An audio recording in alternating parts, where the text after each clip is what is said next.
Hey everyone, Coach Patrick here from Endurance Nation back with another weekly broadcast. On today's show, we're going to be talking about volume, and I'm going to go back to the conversation we had a little while ago about training camps. Specifically, we use training camps inside Endurance Nation as a lever through which we can add more training stress, more volume in discrete elements, so smaller blocks that allow us to effectively create sort of stepping stones, building fatigue in a way that's not about a steady buildup every week and making every week harder, but using these milestone sessions, say once every 4 weeks or once every 6 weeks, to kind of boost the fatigue, allow you to take a step up, but mostly keep your regular schedule pretty condensed and time bound, so we can respect your life, etc. Right. One of the questions I got back from that from inside the team was, okay, that's great, but how do I even get ready for camp? Like I'm ambitious at this camp. I want to make the most of my time in Arizona, in Florida, in Mallorca, wherever I may be going. How do I make sure that I'm ready for the camp? I've got a training plan that's designed to build me to races. But how do I get ready for a camp? Like how do I layer in a camp concept with a training concept? And this is actually like a really insightful question. So I wanted to debrief that a little bit today and cover some of those elements. But first, as a recap, the reason why we use training camps is indeed to create that additional training stress, right? But you have to be ready to do the work. So this includes a couple elements. You need a clear understanding of what you hope to achieve at the camp, right? Like improved endurance, or you want to be stronger, you want to be faster, you want to improve your skill set, whatever that may be. And we have to actually dedicate time to preparing for it, right? So we have to break that down here, so you understand what the success factors will be at a camp, and understand that the success that you have at a camp is predicated on the work you've done before. So the first path that most athletes are operating on is a training plan designed to a race. You're going to do a half marathon, a half Ironman, a full Ironman, an ultra run, whatever it is, X weeks, 8 weeks, 10 weeks, 12 weeks. You've got a training plan laid out to get you ready for that event. Now, along the way, so that's the trajectory. We could say from day 1 to day 0, you're going to go from 0 to day 50, 50 miler, 50 days to a 50 miler. Kind of catchy, right? Okay, well, in between those times, we're going to do some key workouts designed to kind of build your fitness, like mini volume camps, to kind of get you going. How do we get ready, right? If we know that we want to have, say, in those 50 days, so 7 weeks, we know that at 2 weeks in and 4 weeks in, we want these two bigger blocks. And those bigger blocks are going to be condensing the volume together for the work that we want to do. How do we get ready for that camp, right? Well, number one, outline your goals. Like, be very clear about this camp. So you have your training plan, follow your training plan. We're going to step back now and say, I have an opportunity to do a camp. What would my goals be for this camp, given this plan that I'm on and my goal performance at this race, right? So, if the camp is something that's geographically located in an area or is similar to the terrain you'll be racing on, then maybe it's more about spending time in that area, or time in that geographic space, be it altitude, be it weather, climate, etc. Maybe conditions like the type of trail you'll be running on that will allow you to just get better at race day because you're spending time in that area. So it could just be acclimation from a geographical perspective. It could be about, hey, I need to catch up. Like I had a rough start to the season. I need to add some volume in to ramp up. It could be about execution skills, right? Like I know that there's a lot of, say downhill running in critical sections on the race. You're a more competitive athlete.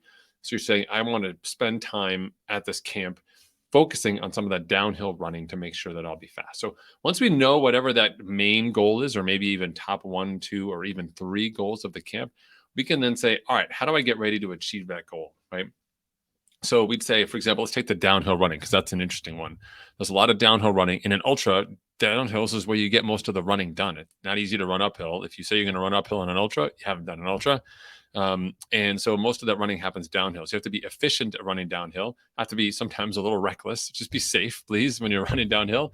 I don't want to do anything too crazy. But it is a skill, and there's a physical element to it as well. So we can say, all right, I want to be able to run downhill by the time I get to this camp. My race in 7 weeks make it up 10 miles of downhill running. So in this first camp, I want to be able to do 2 days of 4 miles of downhill running, 4 miles of downhill running on Saturday, 4 miles of downhill running on Sunday, right? Or whatever that may be. So I have to be ready for not just 4 miles of downhill running in a single go, but 8 miles in 2 days. So once I understand that, I can go back and say, okay, what are the steps that I'm going to take to prepare for this downhill running? Now, I may live in a flat area like I personally do here in Rhode Island. So, doing step downs, right? Like being on a box 6 to 8 inches off the ground, basically standing on one leg and lowering yourself down to touch your heel of the opposite leg. on the floor in front of you, or get it pretty close to the floor and stand back up again. So it's kind of like a pistol squat, but on a box. That's a great way for you to sort of get into that downhill motion, and then really work the eccentric motion of the quad. Prepare your body for that, right? Some people will do wall sits. Some people will do leg press, like other elements as well. But these are some easy ways that you can say, I'm going to incorporate these repeats in addition to my regular training as a mechanism to prepare me for my goal of achieving this downhill running portion of my camp, right? So the specificity on the goals for the camp allows us to identify a particular area, and then we can work on that area to build into the camp. And adding that, sort of say the step downs to your routine is just a small tweak to the plan that you're already on, but it's going to prepare you for the camp and keep you on that normal trajectory. So that's like the easiest and most straightforward example I could think of. Okay. So we have like goals for that camp, and then we can manufacture those in. If you're doing a cycling camp, you'll be doing a lot of volume. Say you want to do back-to-back 5-hour rides or 3 days, like, 5-5-2, or because you're leaving on the last day or whatever it is. How do we get ourselves ready to be able to do a 5-hour day in your training? You're probably doing 5 hours of cycling a week. Well, we got 2 or 3 weeks to get you to do a lot of that cycling in a weekend, right? So we can kind of create the intermediary trajectory to bridge where you are to where you want to be for that camp, and say, all right, what are we going to do in this 1-2 weekends here in between to make sure that 5-hour ride isn't so bad? If you're doing a 2.5 hour long ride now, we might do 3.5 and then a 4, and then you'll do a 5 at that camp. So you'll be ready, right? So it may mean consolidating some of your bike workouts in the meantime to keep your schedule on track. But it does prepare you for that camp. That's like a little bit of give and take and some scheduling magic that we would work inside Endurance Nation, or you would work on your own. But the key point being, we're creating a bridge by having articulated a goal and setting a milestone to get ourselves ready so we can make sure that the camp experience will be as valuable as we want. The downside of not doing this, just to go inversion for a second, the downside of this is that you show up, you're stressed out because your training hasn't been going, super well. Nobody's training here, insider tip.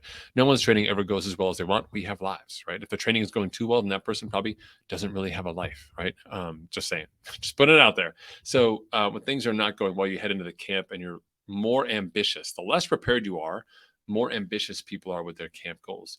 And that's for 2 reasons. One is they're in that mental space of wanting to play catch up. But 2, it's because they really haven't been struggling with the work required to do that long session. So the long session seems achievable. When we work on these intermediate spaces, if you go from that 2.5 hour ride to a 3.5 hour ride, the pushback that your body is going to give you is feedback that goes to the brain that says, this is not easy. So when you get into the camp and you're going to reach for a 5-hour ride, you just had a recent experience that said, ooh, adding an hour to my day was not easy. And I had some lessons learned from that. I want to get better. When you move from that 3.5 or the 4, if you get it in, to the 5, you have another similar leap. You're going to enter that from the mindset of knowing this is not easy and I have to approach it better. And you'll be wary of the goal. You'll be ambitious, but also internally reserved. And you'll be able to make plans that are commensurately positive towards you being able to execute that, versus the athlete who's not on that schedule, who hasn't set those milestones, hasn't prepared for the camp, and is like, oh, totally, let's do 5 hours tomorrow. Sounds great. Like zero sort of sense of like how challenging that is, right? And so you'll often see that like at work or in other situations that may be similar, where people will say, yeah, let's go. Someone will say like, oh, you're doing a marathon? I'd love to run a marathon. Like, can I run a marathon? Like, in 3 months? And you as a person who's training for a marathon says like, not easy, because I'm in it now and I'm pushing and I'm grinding on it. Nothing against your ability, but when someone says I'm going to do this in next week, or I'm going to achieve this goal, they haven't really wrestled with the topic yet, right? So I'm all for setting out those big audacious goals. Like that's fine by me, but success really is predicated on creating a process through which we get there, and we can do that by being really smart and intentional, right? Okay. So I'm going to pivot here for a second and just talk about some camp logistics, because these elements are the difference between a good camp and a bad camp. So even if you've done the milestones and done the preparation, another part of getting ready for a training camp, or training for a training camp, is to be better organized, right? So we'll talk about this. So number one, create a packing list, and take that packing list that you have for your race. Inside Endurance Nation, we have packing lists for different races. Take that packing list, winnow it down, and then make sure you have all the things. So it's nothing like getting to your destination and not having the right charger for the right computer, not having the right recovery tool that you want that's going to help you, given the additional load. Maybe you want a yoga mat and the place where you're at doesn't have a carpet. Now you really need a yoga mat, and you had a yoga mat at home. And if only you'd taken the time to look at the Airbnb, you would have brought the yoga mat, life would have been better. So just kind of go through that packing list. Another easy one is your workout nutrition. Obviously, buying that's expensive. Traveling with it, depending on how much you're bringing, could be expensive as well, but it's a lot cheaper than having to drive around and lose time buying and shopping for it on site when you're there. Okay. Similar to the sort of packing element is really all the logistical stuff. So the check-in, the trip from the airport, how you're going to get from the airport to where you're staying, or from the bus to say, or we're driving to where you're staying. Where are the places you're going to go? What do you need when you get there? If you're going to spend time in a pool, how do you make sure that you have time in that pool before you leave, or you've gone through all the mechanisms so that you know everything you need to do? So when you walk in, you can get to the pool within like 10 minutes of signing a waiver and paying $10 or whatever it is, and you're in the pool, as opposed to waking up in the morning and saying, let's find a pool, which ones are open, etc. And you lose all of that time. So really take the time on the logistics. I'd identify places where you can sleep, good restaurants where you may want to eat, and just have all that written out for you as well. You want to identify fun opportunities, things that aren't necessarily non-training related. If you're focused on that aerobic lifestyle and you want to get outside of your training, but just be active, like, are there parks or places to explore, things that you want to check out that are cool? If you have anything that you want to achieve when you're there, that's in addition to your training, if you want to go see a landmark, or pick up something for the people back home, you can actually plan ahead for that. Inside Mile 18, which is our training camps business, that's a lot of the work that we do. And we create bespoke trips for people, is do all of that logistical work. So you can say, I want to take a group of people and go to Solvang for a time trial camp. We organize all the logistics for you so that you can just go there with the camp and you have all the resources you need, your own book, etc., to kind of dive in and make sure it's really successful, because it makes a massive difference for people on the ground. Yes, everyone has the internet at their fingertips, but the internet is in many ways a lie, because it makes everything look easy. You have to actually drill down. You have to do the work. You have to build the relationships, and that's tough. And solving for that with your logistical element of your training camp ahead of time will be massively important. Your friends, training partners will thank you, and you yourself will spend more time doing the things you want to do, training, make the most of your dollar investment in this training experience, than doing the logistical stuff, which nobody loves, right? Last piece of the puzzle here is making sure that you're heading into camp recovered.